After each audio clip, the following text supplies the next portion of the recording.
Bonjour et ravi de vous retrouver pour cette nouvelle capsule. Alors, comme vous le voyez, comme nous le vivons tous, nous sommes confrontés à cette crise sanitaire qui nous demande, en fait, qui nous envoie une invitation forte. Cette invitation forte, c'est le changement. On nous demande de changer nos habitudes, de basculer notre façon de vivre, reformater notre façon de travailler. Et j'ai envie de dire, tant mieux, ça nous sort un petit peu de notre zone de confort. Ça, c'est le bon côté des choses. C'est vrai qu'il y en a certains qui vont prendre cette période et ce changement qui s'invite à eux comme un outil d'évolution. Et c'est vrai qu'il y en a d'autres qui vont le subir. Alors, cette capsule, en fait, concerne ceux qui ont envie de réussir, qui ont envie d'avancer malgré l'adversité. Je suis sûre que vous êtes nombreux. Il est clair que lorsque l'on parle de changement, il est important d'intégrer une notion, c'est celle de l'émotion. Émotion et changement sont très liés. C'est-à-dire qu'en fait, si l'on veut intégrer un changement dans notre vie, on est obligé d'intégrer ce qui s'appelle la dimension émotionnelle. Si l'on veut que le changement, bien sûr, se fasse sur la durée et se fasse de façon à ce que ça devienne presque une seconde nature. Alors, c'est vrai que on a tous une manière d'envisager et de vivre le changement, mais en réalité, ceux qui réussissent et ceux qui ne réussissent pas, en fait, ce qui fait la différence, c'est qu'il y en a certains qui vont intégrer cela au niveau émotionnel, et il y en a d'autres qui vont essayer en fait d'intégrer ce changement, mais qui ne va pas durer. Quand on parle d'intelligence émotionnelle, c'est justement devenir intelligent avec ses émotions pour pouvoir devenir autonome et responsable. Je vais vous donner un exemple qui va vous aider à mieux comprendre. En fait, par exemple, je me suis rendu compte que je rentre très facilement dans le rôle de victime et je me rends compte que finalement c'est contre-productif. C'est vrai que c'est sympa, ça me demande aucun effort, mais en même temps, à la longue, les résultats sont pas top.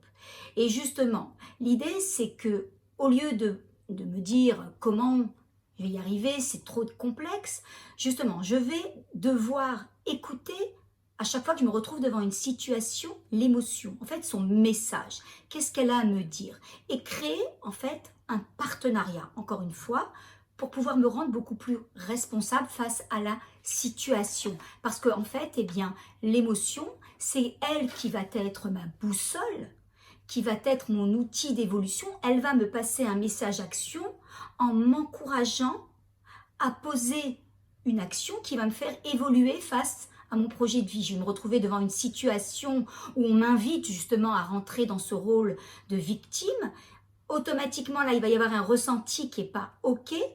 Et c'est justement là où il va falloir que j'écoute mon émotion pour me demander en fait pourquoi je ressens cela et qu'est-ce qu'on m'invite à être, qu'est-ce qu'on m'invite à faire. Dans tous les cas, je vous invite à revenir sur des capsules justement que j'avais postées sur la manière dont l'émotion fonctionne et à quoi elle sert. Je pense que ça va beaucoup vous aider. En tous les cas, l'émotion reste en fait notre tableau de bord. D'ailleurs, Daniel Goleman dit celui qui a envie de réussir, il est obligé de créer un partenariat avec son émotion. C'est en fait semblable à un tableau de bord. Dans votre voiture, vous avez un tableau de bord qui va vous permettre de partir d'un endroit et vous amener vers un autre endroit. C'est exactement pareil. Il va pouvoir nous dire où est-ce que je vais pouvoir me poser, prendre de l'essence, etc. Donc l'émotion est là et elle va me dire en fait, tu es là, tu veux arriver là, il va falloir eh bien, que tu poses telle et telle action. Donc à chaque fois que j'ai un ressenti, je le répète, qui n'est pas OK, c'est en fait mon inconscient qui m'envoie un message pour me dire « Hé là, Chana, il va falloir que tu poses une action parce que là, tu vas à l'encontre de ton projet de vie. » Justement, en termes de changement, lorsque j'ai envie d'opérer un changement, je veux par exemple sortir de ce statut de victime, il va falloir que je sois à l'écoute de mes ressentis qui vont me permettre justement de poser l'action adaptée pour sortir de ce statut de victime. Alors, l'idée, c'est que à chaque fois que je vais ressentir quelque chose, ça me renvoie également à une notion de besoin. Il y a un besoin qui attend d'être nourri et justement, derrière peut-être ce rôle de victime, il va falloir peut-être que j'identifie la cause. Pourquoi est-ce que c'est confort d'être dans ce rôle de victime? Et surtout, le besoin de clairvoyance, ce besoin de me responsabiliser qui est là. Donc aussi également, derrière une émotion, il y a toujours un besoin qui attend d'être nourri. Donc je ne sais pas si vous sentez, mes amis, mais on voit bien que l'émotion, c'est vraiment un gyrophare, c'est un messager qui m'enjoint à bouger et à avancer. C'est peut-être aussi que par rapport à ce statut de victime dans lequel j'adore m'installer, eh bien je puisse, au travers du besoin que j'ai de définir mes limites, à quoi je dis oui, à quoi je dis non, définir mon territoire.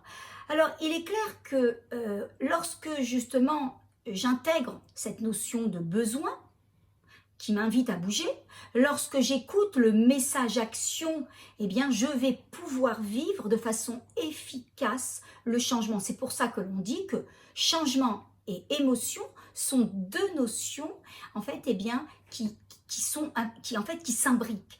Alors, il faut savoir qu'en réalité, quand on parle de réussite, quand on dit ces personnes ont réussi, toutes ces personnes qui réussissent, et j'en vois beaucoup à mon cabinet, ce sont des personnes, je vous prie de me croire, qui ont un point commun. Ils ont, et je le répète, intégré à leur réussite cette notion de dimension émotionnelle. Ça veut dire qu'en fait, ils ont compris qu'en accueillant leur émotion, en la laissant faire son travail, en utilisant l'émotion pour eux et plus contre eux, eh bien, c'est le chemin qui les mène en fait vers le changement. Rappelez-vous, nous sommes des êtres de changement. Alors, de la même façon que l'on ne va pas subir ses émotions, on ne va pas subir son changement. Le changement, c'est quelque chose qui s'accueille. Laisser les choses, bien sûr, au rythme qu'elles doivent prendre, sans pression, les laisser installer le changement, c'est la meilleure façon de l'incarner et de le laisser en fait comme quelque chose qui va devenir une seconde nature. Vous savez, je dis souvent que ce à quoi, eh bien, je résiste, persiste. En fait, lorsque j'ai une résistance importante, j'inscris en fait à l'intérieur de moi le comportement et l'émotion. Et vous comprenez, c'est pas top. Donc, à partir de maintenant, si vous avez envie de changer, je suis sûre qu'on est très nombreux à vouloir avancer, à vouloir passer au niveau supérieur.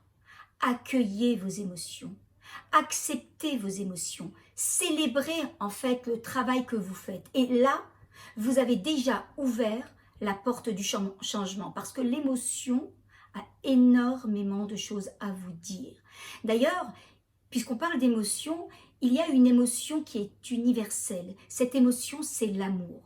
La question à se poser, c'est est-ce que je change par amour ou est-ce que je change par peur? Encore une fois, si j'ai envie d'inscrire ce changement sur la durée, il faut savoir que tout changement qui s'opère à partir de l'amour, en fait, je le fais par amour pour moi. Je le fais par amour des autres, automatiquement s'inscrit sur la durée. Si un changement se fait par peur de perdre, par peur de ne plus avoir la même reconnaissance, automatiquement ce changement va très vite se dilapider. Parce qu'il faut savoir qu'un changement qui est fait à partir de la peur, c'est un changement qui est générateur de stress, qui est générateur d'angoisse. Il faut savoir que les grands moments de votre vie, en réalité, eh bien, pourquoi vous les avez retenus et pourquoi ils ont été si importants? Parce que l'amour était présent. Donc la question à vous poser maintenant, c'est à partir de quoi je vais bouger moi? À partir de quoi je vais changer aujourd'hui? Parce que je dois changer. Le monde m'invite à changer. Je suis obligée d'attraper le train de la vie et pas me dire bon, j'attendrai la prochaine étape pour pouvoir bouger et avancer. On nous invite. C'est une invitation forte du monde de devoir changer. Donc la question à se poser, est-ce que je vais changer à partir de mon côté lumineux ou alors au contraire, est-ce que je vais commencer à changer à partir de mon côté obscur? Vous comprenez? Ce n'est pas du tout la même chose. Donc, à chaque fois que vous vous retrouvez devant des situations qui changent, des situations qui vous appellent au changement, écoutez votre émotion. Elle a beaucoup de choses à vous dire. En fait, derrière l'émotion, il y a des besoins qui attendent également d'être nourris. Vous êtes déjà dans le changement.